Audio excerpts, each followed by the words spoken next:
गुरु प्यारी साध संगत जी, स्वागत है आपका हमारे चैनल गुरु नानक साखी में। आज हम बात करने वाले हैं व्रत यानी कि उपवास के बारे में कि गुरु नानक देव जी व्रत को किस नजर से देखते हैं और व्रत को लेकर क्या उपदेश देते हैं, जानेंगे आज की इस वीडियो में।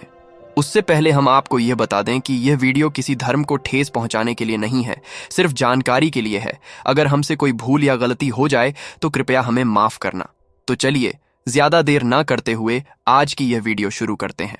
सिख धर्म के संस्थापक गुरु नानक देव जी ने आध्यात्मिक ज्ञान के मार्ग के रूप में उपवास जैसी कर्मकांडीय प्रथाओं को अस्वीकार कर दिया। उन्होंने धर्मपरायणता के बाहरी प्रदर्शन पर निर्भर रहने के बजाय सत्य, सेवा, करुणा और ईश्वर के प्रति समर्पण का जीवन जीने पर जोर दिया।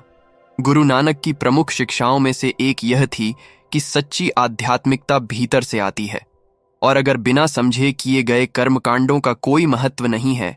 इसे समझाने के लिए आइए एक ऐसी कहानी पर गौर करें जो गुरु नानक देव जी के उपवास के ज्ञान को दर्शाती है, जो उनकी आध्यात्मिक यात्रा से जुड़ी हुई है।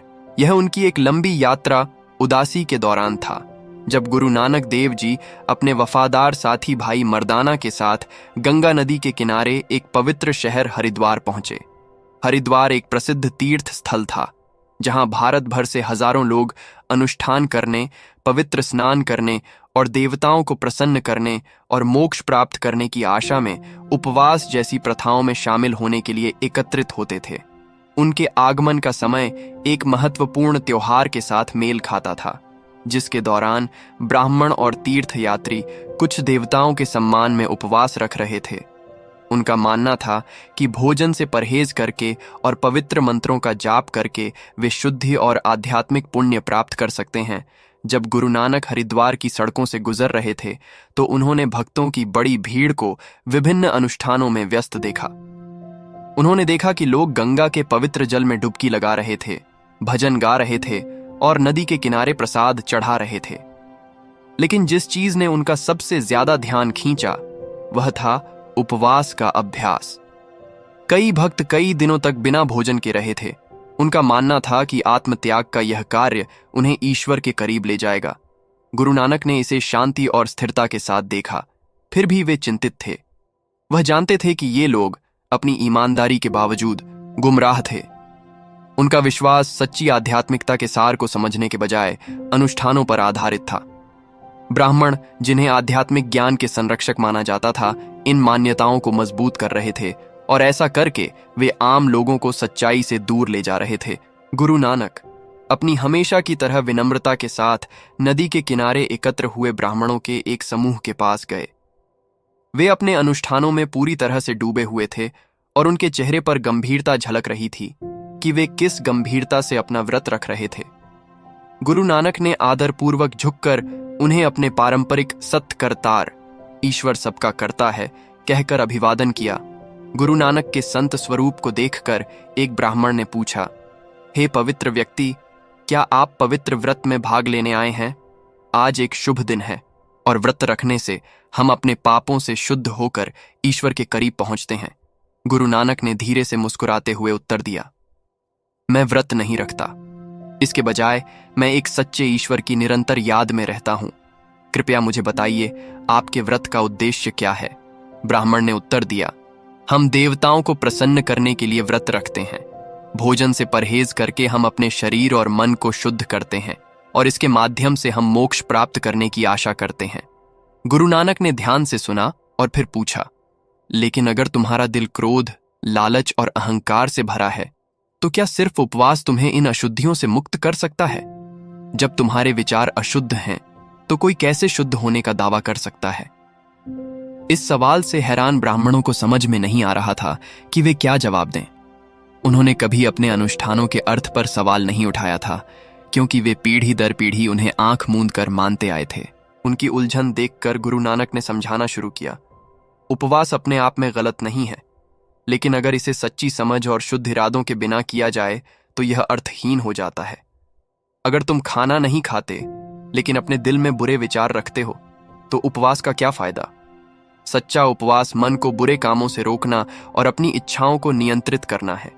झूठ बोलने, छल करने और दूसरों को चोट पहुंचाने से बचना है। नम्रता, प्रेम और सृष्टिकर्ता के प्रति समर्पण के साथ जीना है। असली उपवास तब होता है जब मन बुराई से दूर रहता है और सत्य पर ध्यान केंद्रित करता है। अपनी बात को स्पष्ट करने के लिए गुरु नानक ने उन्हें एक कहानी सुनाई। एक बार एक धनी व्यापारी था जो धार्मिक प्रथाओं का सख्ती से पालन करने के लिए प्रसिद्ध था। हर महीने बिना चूके वह पूरे दिन भोजन और पेय से परहेज करते हुए उपवास रखता था।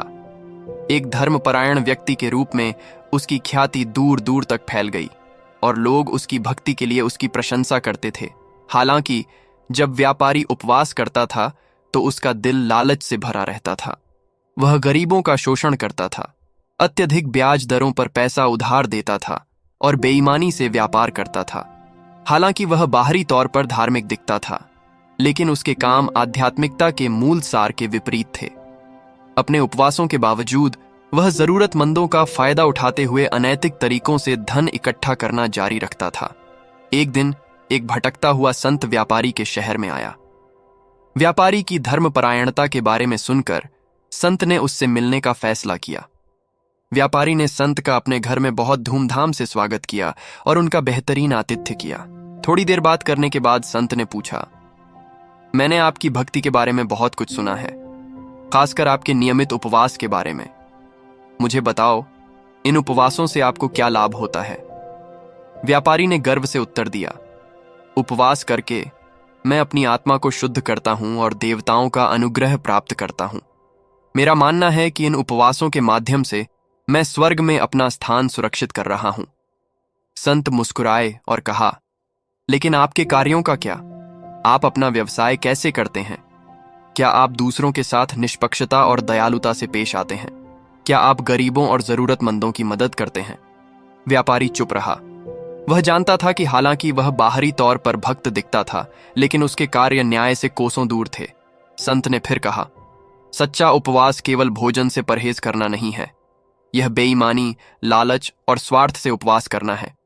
आप एक दिन भी नहीं खा सकते हैं, लेकिन अगर आपका मन छल से भरा है तो आपने वास्तव में क्या हासिल किया है? सच्ची पवित्रता शुद्ध हृदय और ईमानदार कार्यों से आती है। ईश्वर को प्रसन्न करने वाला उपवास वह है जिसमें हम बुरे कर्मों से दूर रहते हैं और धार्मिकता से जीवन जीते हैं। इस कहानी को साझा करने के बाद गुरु नानक ने ब्राह्मणों की ओर रुख किया और कहा, देखिए, केवल उपवास करने से आप ईश्वर के करीब नहीं पहुंच सकते। ईश्वर आपके बाहरी कर्मकांडों से नहीं, बल्कि आपके हृदय की पवित्रता और आपके कर्मों की अच्छाई से प्रसन्न होते हैं। प्रेम, दया और विनम्रता से भरा हृदय ईश्वर को हजारों उपवासों से भी अधिक प्रसन्न करता है। ब्राह्मण गुरु नानक के शब्दों से बहुत प्रभावित हुए। उन्हें एहसास हुआ कि वे कर्मकांडों पर ध्यान केंद्रित कर रहे थे, लेकिन उनका असली उद्देश्य नहीं समझ रहे थे। उन्होंने सम्मान में अपना सिर झुकाया और स्वीकार किया कि उन्हें सोचने का एक नया तरीका दिखाया गया है।